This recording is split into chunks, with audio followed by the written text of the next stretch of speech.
guess probably the biggest thing that a driver thinks about before the race is making sure that his car is prepared properly. You always worry about all the little details being done. You work as hard as you can with the time that you have. But I think most drivers are like myself. Once the engine starts, you forget all about that and you worry only about the task at hand, which is making a good burnout, getting the tires sticky, getting staged properly, and getting down the quarter mile just as fast and quick as you can. It's like flying an airplane or something. You're just by yourself in the car, you know, all alone out there. It's something that gets into your system. Just pulls you back into the seat and sinks your eyeballs back a few inches and you're ready. I used to feel as though the fellas were really for me, you know, really wanted me to stay in the top fuel ranks, but there seems to be a lot of sour grapes as far as the boys are concerned. I love beating them. That is the reason I'm staying in it.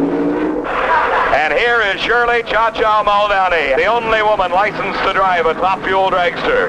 They think it's a male sport. It's not a male sport. It's just that, you know, I'm a race car driver. I just happen to be a woman, that's all. Doesn't make any difference. Well, I'm a target. It's like them old gunfighters of the West. Constantly, everyone's taking a shot at you. And every run that I make when I go to the line in competition, the guy that races me gives it his best shot. And it used to be a thing with me, you know, I just love to get to the boys. I just love the tantrums they throw, and they kick their cars and beat their cars with their helmets, and it's great. I like it.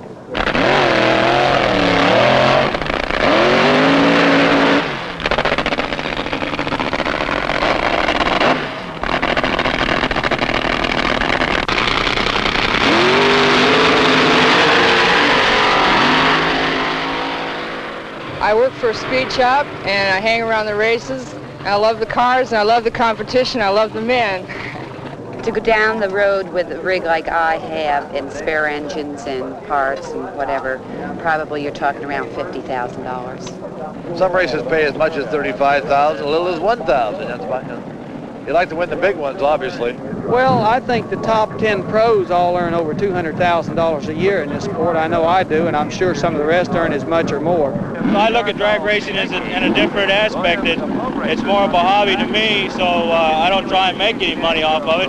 If the car will pay for itself and maintain, you know, after I put everything in it to get it running, I'm happy. In 1950, before drag racing, where I come from in Florida, they didn't have a drag strip, and we drag raced on the streets. Of course, we got a lot of trouble doing that, and that's why we got our local drag strip, which was in those days just an old abandoned Air Force runway.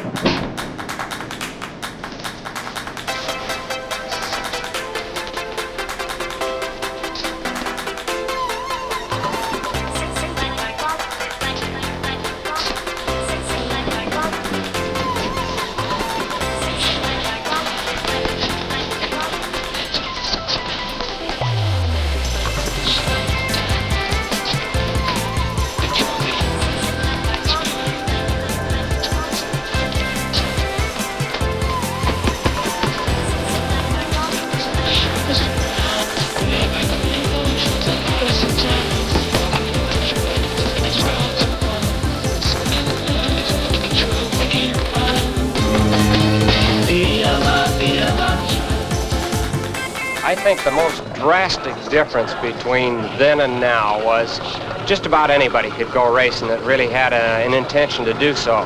The cars themselves, $1,000 would be a tremendous amount of money to spend on a car. I myself started out with a single unblown Buick engine, went to a dual unblown engined car, then one blown and one unblown engine. The next step was 4 engines. After that, it seemed to be a little ridiculous.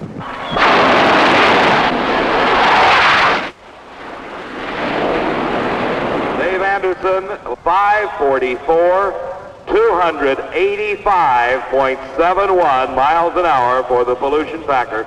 With this car, you get an instant 3,000 horsepower or more.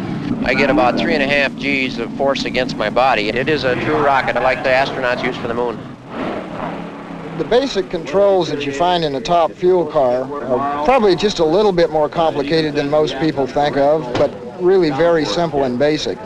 We have a hand brake, since both feet are busy, one, the right foot on the throttle, and the left foot on the clutch. So all the braking is done with a hand brake. On the left side, we have the shifting lever for the 2-speed transmission. Forward position in this car is low gear. The reverse position is high gear. Generally shift this approximately 600 feet down the track, which means when you stage the car, you hold the brake, you leave the starting line, change hands on the wheel, and shift. The final one is probably the most important to a driver, and that's this parachute release over on the right-hand side. Just going into the timing traps at the finish line, just move the lever forward and it pulls a pin in the chute, which flops the parachute out on the ground and slows you down from a 230-mile-an-hour run. And all you have to do is manipulate all these different controls in the period of 6 seconds. There's just danger in the speed. We run 230 miles an hour, and with the speed, it's dangerous, and we have a fire danger. Well, we burn nitromethane, which is a waste product. It consumes about 4 gallons to the quarter mile, and that's why it's impractical to use it as a motor fuel in a passenger car. I've done just about everything you can do in one of these things. Rolled, burned, crashed, flew. Drag racing is far out.